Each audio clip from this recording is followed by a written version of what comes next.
How is SCCC a light and salt to me? SCCC is founded in the Word of God. The words that are preached and taught are light that illuminates the darkness in me. The light changes how I think, thus changes my perspective who our God is and how to relate with people. As salt preserves, it turns my eyes away from worthless things, preserve my life according to God's Word. As salt adds flavor to our food, our fellowship adds flavor too in our lives. Activities like going out of town with the church, swimming, eating, singing, playing adds flavor in our fellowship. Ang kapatiran po ng Servants of Christ Christian Community ang siyang aking asin at ilaw. Sa mahigit pong 35 taon na ako po ay kasama ng church, siya po ang gumagabay sa aking relasyon sa Diyos. Siya po ang aking asin na nagpapaalat ng aking relasyon sa Diyos na hindi kumukupas, hindi po lumilipas, at hindi nagbabago. Siya po ang tanging sandalan ko sa panahon ng aking mga suliranin. Siya rin po ang ilaw ng aking buhay dahil sa pamamagitan po ng kapatiran, sa anumang problema na mayroon po ako, ito po ay natatawid ko ang tulay ng kawalan. Siya po ang nagbibigay sa akin ng lakas ng loob, ng patnubay, upang nasa gayon hindi po ako maligaw sa aking landas. Kaya nga, masasabi ko sa aking sarili na kahit kailan, hindi ko maipagpapalit sa mundo ang buhay ng pagiging isang tunay na Kristiyano. Sa atin nung lahat ang patnubay ng Panginoon Diyos at ang pasasalamat. Salamat po. Sa 35 years na pagiging member ng Servants of Christ Christian Community, naging gabay ko sa buhay ko, pati na rin family, mula sa salita ng Diyos at ang katotohanan para lalong makilala ang ating Panginoon Jesus at pagpapalakasan ng bawat member sa isa't isa, lalo na sa panahon ng problema, pagsubok at encouragement sa bawat isa at palakihin ang bagay sa 35 years na samahan namin sa church. Hello, Servants of Christ. Ako po si Pastor Jerome ng Montalban ng Rizal. At naging asin at ilaw po ang Servants of Christ Christian Community nung ako po'y nawala po sa gawain ng Panginoon sa simbahan. At sa tulong po at gabay at encouragement ni Pastor Rick Dutoon ay napasimulan po ang panibagong gawain dito sa God. Naging asin at ilaw ang Servants of Christ sa buhay ko dahil dito po una natagpuan si Kristo bilang Panginoon at aking tagapagligtas. Dito rin nahubog ang aking kaalaman sa mga salita ng Diyos upang ito ay maging tanglaw habang ako nabubuhay. At dito rin nagkaroon ng holistic na pagbabago at sa lahat ng aspeto nito. I can say na salt and light sa akin ng Servants of Christ kasi I accepted Christ when I was in first year high school. Back then, hindi ko naman alam how to live being a Christian. Wala naman nagturo sa akin what's next. So Servants of Christ, doon ko natutuhan paano mamuhay bilang isang Kristiyano. Servants of Christ light up my Christian life and made it more salty o more tasteful. Dito sa church na to, dito ko napatunayan na may Diyos sa buhay ko. Yung sinisimba ko pala ay mali, hindi pala tama. At dito ko rin napatunayan na una kong simba, hindi ko makalimutan. Tumitingin lang ako sa kanila hanggang sa malaunan, magtagal-tagal, napapasabay na ako, eto na yun kako. Andito na yung si Lord sa puso ko hanggang sa nabautisman ako ni Bito. Magandang gabi po sa lahat ng SCC. Ako'y nagpapasalamat po dahil ang laki talaga ng nagawa ng SCC Zoom sa service at saka sa Bible study. Dahil nga po hindi na ako nakakapag-drive dahil bulag yung kanang mata ko. Kaya dito po ako nanonood every Sunday po. Ang problema ko lang hindi ako maka-access sa Zoom. Gayon pa man ay salamat at merong SCC. Happy anniversary. Thank you. Kumusta po kayo lahat dyan? Ako po si Rico, siya po si Chris.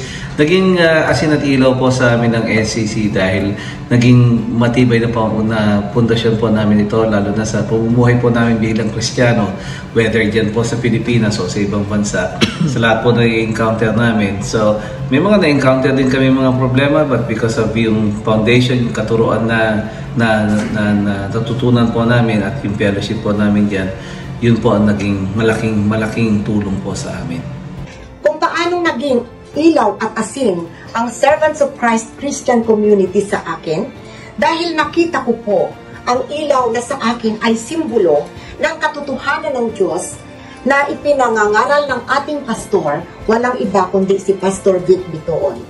Tunay na ang mga aral na aking naririnig at naririnig pa tuwing ako'y nagbabakasyon ay base lamang sa nasusulat sa Biblia ng Diyos. Sa akin, ito'y tunay na pamantayan ng totoong liwanag na dapat ipangaral ng totoong iglesia na nag-aangkin na sila'y tagasunod ni Kristo. Mula noon, 1990 at hanggang sa ngayon, ang Servants of Christ Christian Community ay isang tunay na liwanag at asin para sa Diyos. Maraming salamat po. Happy 35th anniversary. God bless us all. Hindi niya po ako pinabayaan, lalong-lalo na po sa oras ng ako po ay mahina. Binigyan niya po ako ng wisdom upang maintindihan ko po kung ano man ang nangyayari sa aking buhay at magkaroon po ako ng lakas, pag-asa, at higit po sa lahat, magkaroon po ako ng pananampalatayang lalong umasa sa Kanya. Kaya naman po, ang Servants of Christ ay siyang naging batayan ko upang maipamahagi ko naman ang kabutihan ng Panginoon Diyos sa akin. Sa may mga pagkakataong ako po ay nakakapagbigay ng inspirasyon sa mga taong hindi pa po nakakakilala sa Kanya upang iparating po sa kanila ang kabutihang binigay sa akin ng Panginoong Hesus, kung paano niya po ako binago at higit po sa lahat kung paano niya po ako minahal ng walang limitasyon, at higit po sa lahat hindi niya po ako pinabayaan sa sandaling ako po'y wala nang nakikitang liwanag sa aking buhay. Kaya binabalik ko po sa Panginoong Hesus ang lahat ng kapurihan at sa Servants of Christ na ginamit ng Panginoon upang ko po ay lalong lumago sa pananampalataya. Happy 35-year anniversary, Servants of Christ. Paano naging asin at ilaw sa akin ang Servants of Christ? Dalawa lang. Marami, pero dalawa lang gusto ko i-share. Una, yung experience ko for such a long time, naging leader ako sa Servants of Christ. Marami akong natutunan. Ngayon ay nai-apply ko dito sa office namin. Masasabi ko na hindi ako salbahing boss. Masasabi ko rin naman kasi okay naman kami ng tao ko. Pangalawa, yung faith ko. Dito na home yung faith ko. Paano mamuhay na tama, paano mamuhay bilang Kristiyano. Dito ko lahat sa Servants of Christ natutunan yan. So, yun lang. Pero maraming bagay ako natutunan sa Servants of Christ. I-share ko na lang sa inyo pag Bible study tayo. Thank you. Happy anniversary ulit. Bye. Happy anniversary, SCCC family. I want to take this special moment to say thank you from the bottom of my heart for all the love and support and prayers you extended to me, especially during my college days. Your kindness and encouragement were a true blessing during that season of my life, and I am forever grateful.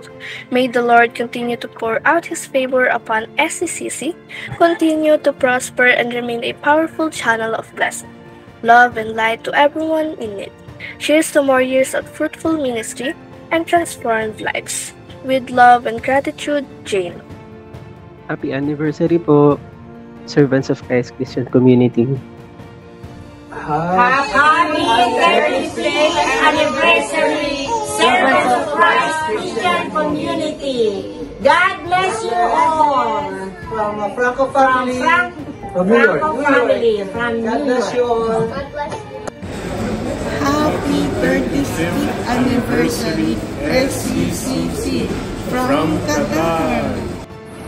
Hello, Servant of Christ family! Happy 35th anniversary! Hello everyone!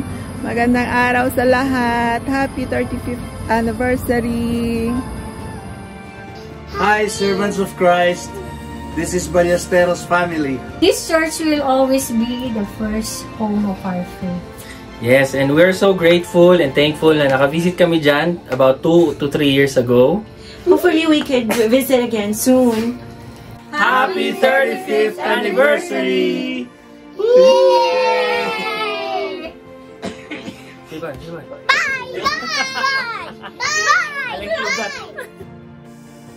Good morning, brethren. I'm Brother Mike, together with my wife Maribel. Hi. Joyfully greeting all of our brethren of Servants of Christ Christian Community a blessed 35th year anniversary. God bless!